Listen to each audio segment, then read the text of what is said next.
નમસ્તે મિત્રો, આપ જોઈ રહ્યા છો ભારતીય જનસંદેશ સમાચાર. હું છું દિનેશ કુમાર બાબરિયા, ભાવનગર. નમસ્કાર દર્શક મિત્રો, નવા વિડીયો સાથે આપ સૌનું હાર્દિક સ્વાગત છે. હું છું સોલંકી દર્શના. ઘેટી પ્રાથમિક શાળાના ગેટમાં વરસાદનું પાણી ભરાતું હતું, જેથી શાળાના બાળકોને પાણીમાં ચાલીને શાળામાં પ્રવેશ કરવો પડી રહ્યો હતો. જે બાબત ઘેટી ગામમાં ચાલતા ઘેટી નાગરિક સુવિધા ગ્રુપને ધ્યાને આવતા તાત્કાલિક બ્લોક નાખવાની કામગીરી તથા જે ડેલો એકદમ નીચો આવી ગયો હતો તેને ઊંચો લેવરાવવાની શાળાને ખૂબ મોટી સહાયતા કરી હતી તથા શાળાના ઘણા બાળકો આર્થિક રીતે નબળા હતા અને તે બાળકોને જરૂરી શિક્ષણ સામગ્રી આપી આ ગ્રુપે ખૂબ સરાહનીય કાર્ય કર્યું છે. ઘેટી ગામમાં હજુ પણ જો કોઈ સરકારી સંસ્થાને કંઈ પણ જરૂર જણાય અને કોઈ વસ્તુની જરૂરિયાત હોય તો આ ગ્રુપ સુવિધા આપવા કટિબદ્ધ છે. જેમાં ઘેટી નાગરિક સુવિધા ગ્રુપના મેમ્બર દિનેશભાઈ સભાડિયા, આચાર્ય શ્રી, શિક્ષકગણ તેમજ ગ્રામજનો ઉપસ્થિત રહીને સાથ સહકાર આપ્યો હતો. અહેવાલ બ્યુરો દિનેશ કુમાર બાબરિયા, ઘેટી. નમસ્કાર દર્શક મિત્રો, પાલીતાણા તાલુકાના ઘેટી ગામે આજે પ્રાથમિક શાળામાં જે મારી પાછળ આપ જોઈ રહ્યા છો જે ગેટનું કામ ચાલી રહ્યું છે, ગેટ માટે ઘેટીના સુરત નાગરિક સુવિધા ગ્રુપ દ્વારા જે ગેટની સુવિધા આપવામાં આવી છે, થોડા બ્લોકની સુવિધા આપવામાં આવી છે, તે બદલ હું ઘેટી તરફથી પત્રકાર દિનેશ કુમાર બાબરિયા નાગરિક સુવિધા ગ્રુપનો ખૂબ ખૂબ આભાર માનું છું કે ઘેટી ગામમાં આવા નવા કામ થતા રહે અને લોકોને મદદ મળતી રહે.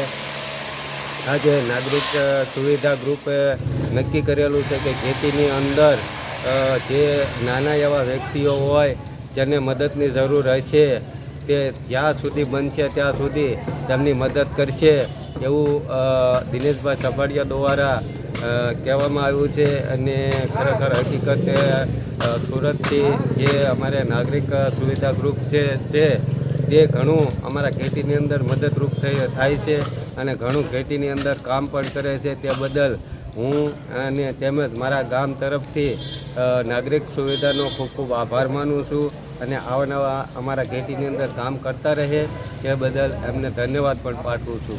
જય હિન્દ, જય ભારત. નાગરિક સુવિધાના મેમ્બર છે, એમને આપણે પૂછવાનું છે. દિનેશભાઈ, આપ શું કહો છો? પહેલા તો હું એમ કહીશ કે ઘેટી આપણું ગામ છે.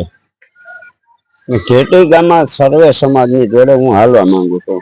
કોઈ વિદ્યાર્થી કે કોઈ દવાખાનું કે કોઈ પણ જમવા બાબત કે ખાવા બાબત કોઈ વિધવા, અમારું ગ્રુપ એવું બન્યું છે સુરતથી કે દાતાશ્રીઓના કામથી કે અમે બધું પૂજ્ય વર્ષથી જ્યાં સુધી અમારી પાસે આ ગ્રુપ છે. બીજું કે અમે આંગણવાડી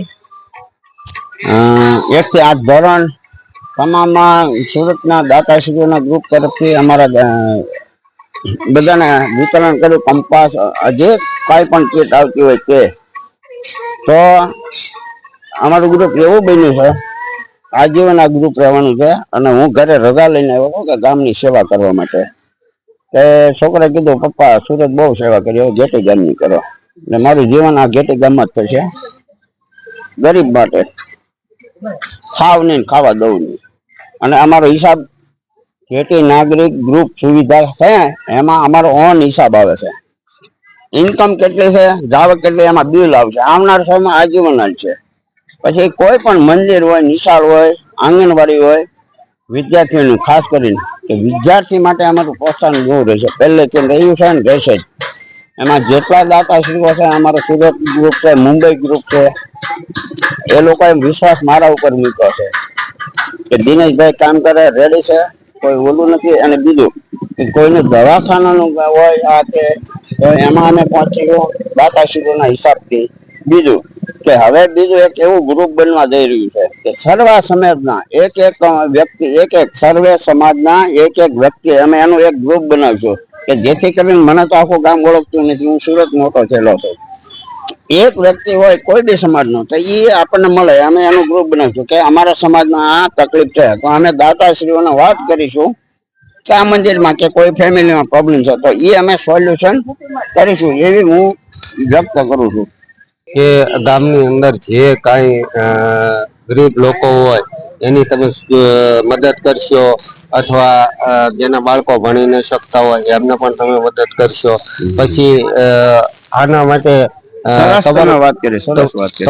તમારું ગ્રુપ જે છે સુરત નું, એમને પણ હું ખૂબ ખૂબ ધન્યવાદ પાઠવું છું. દિનેશભાઈ, મારે એક વાત બોલાવી. ખરેખર હકીકત જે સુરત તમારું ગ્રુપ છે એને પણ હું ખૂબ ખૂબ ધન્યવાદ પાઠવું છું. કારણ કે ગામમાં સુરત રહેવા છતાંય તો ગામની અંદર આવી લાગણી ધરાવતા હોય તો એને ધન્યવાદ પાઠવું છું.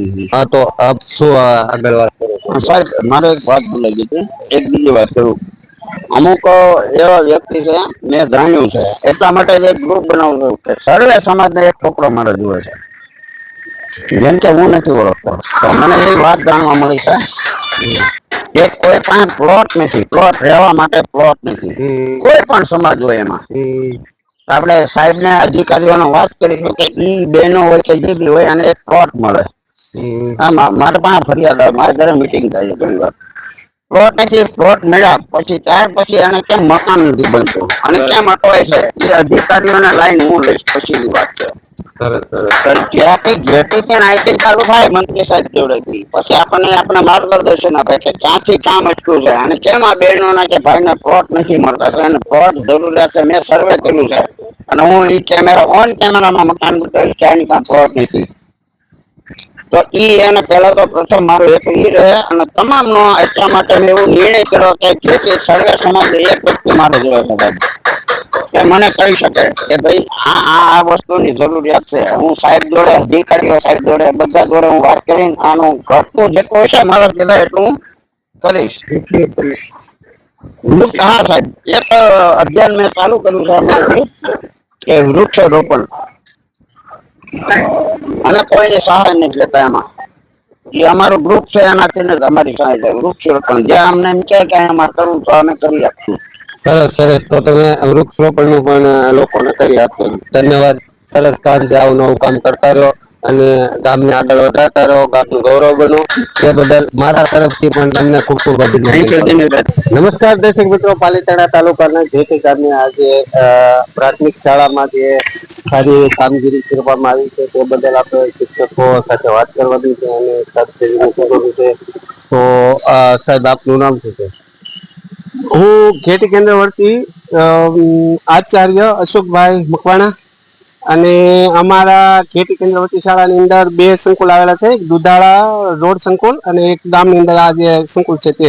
આ ગામની અંદર ખેતી ગામની અંદર આરસીસી રોડ નું કામ થતા રોડ નું લેવલ જે ગેટ છે એની કરતા ઊંચું આવેલ, એટલે ગેટની સામેની જગ્યામાં તે પાણીનો ભરાવાનો કાયમી પ્રશ્ન રહેતો હતો.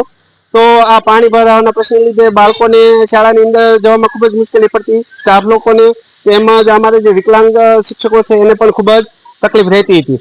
તો આ કામ જે છે યુદ્ધના ધોરણે અમારે ઘેટી ગામની અંદર નાગરિક સહાયતા જે નાગરિક સહાયતા જે ગ્રુપ છે એના દાતા અમારા દિનેશભાઈ ચબાડીએ એક યુદ્ધના ધોરણે કામગીરી હાથમાં ધરેલ, અને એને અમને ઘેટી કેવા શાળાને તમામ જરૂરી જે જરૂરિયાતો છે એ પૂરી કરવા માટે ઉદારતા દાખવેલ.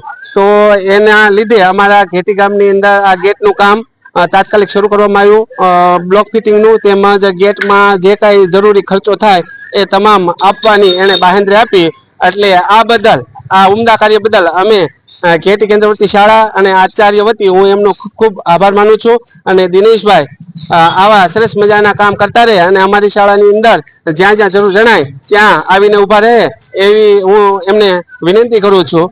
અને ભગવાન એમને ખૂબ સારી શક્તિ આપે અને ખૂબ સારું કામ કરવાની સારી સમજ આપે એવી હું પ્રભુ ચરણમાં પ્રાર્થના કરું છું. જય હિન્દ, જય ભારત. તો આપની સાથે બીજા પણ શિક્ષક છે, તો સાહેબ આપનું નામ શું છે? મારું નામ દીપકભાઈ મકવાણા, ઘેટી પ્રાથમિક શાળામાં હું શિક્ષક છું. હા, તો સાહેબ આ વિશે આપ શું કહો છો? અમારે જ્યારે ગામની અંદર આરસીસી રોડ બન્યા ત્યારથી ગામની અંદર લગભગ બધી જગ્યાએ શેરીઓ, નિશાળ, બધી જગ્યાએ પાણી ભરાવાના પ્રશ્ન ઉદ્ભવ્યા હતા. બરાબર.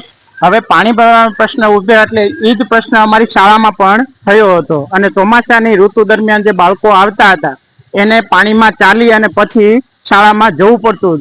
બરાબર. તો એ વાત છે એ અમારા ઘેટી ગામના નાગરિક સુવિધા ગ્રુપ ની કાને પહોંચી અને એમને તરત જ આ કામનું બીડું ઉપાડ્યું અને ત્યાં અમારી શાળાની અંદર જે જરૂરી બ્લોક અને જે પાછળ તમને દેખાય છે એ ડેલાનું કામ ઝડપથી ઉપાડી અને બાળકોને તકલીફ ન પડે એવી સુવિધા ઘેટી ગામના જે સુવિધા ગ્રુપ છે, નાગરિક સુવિધા ગ્રુપ, એના દ્વારા કરવામાં આવી. સરસ. તો આગળ પણ આવી નવી ખેતીની અંદર કામગીરી કરતા રહે એવી કે અપેક્ષા છે. જો આ ગ્રુપ છે એ ઘેટીના ગામના નાગરિકોની સુવિધા માટેનું ગ્રુપ છે. ગામની અંદર આંગણવાડી હોય, સરકારી શાળા હોય, દવાખાના હોય, જ્યાં પણ એમને જેવી લોકોની જરૂરિયાત, જેવી સંસ્થાની જરૂરિયાત, એવી રીતે એ લોકો કામ આપણને આપે છે અને એવી જ રીતે સુવિધાઓ ઊભી કરી અને ગ્રુપ ખૂબ સરસ કામ કરી રહ્યું છે. શાળાની અંદર બાળકો જે જરૂરિયાત વાળા હતા, જેના બાળકો કે મા બાપ છે એ નહોતા, જેના બાળકો છે એ એકદમ ગરીબ હોય, જેના વાલીને છે એ પૈસે તકે થોડીક તકલીફ હોય, એવા બાળકોનું એક લિસ્ટ બનાવ્યું અને એ બાળકોને ભણવા બાબતની તમામ સુવિધાઓ આ ગ્રુપ દ્વારા આપવામાં આવી છે.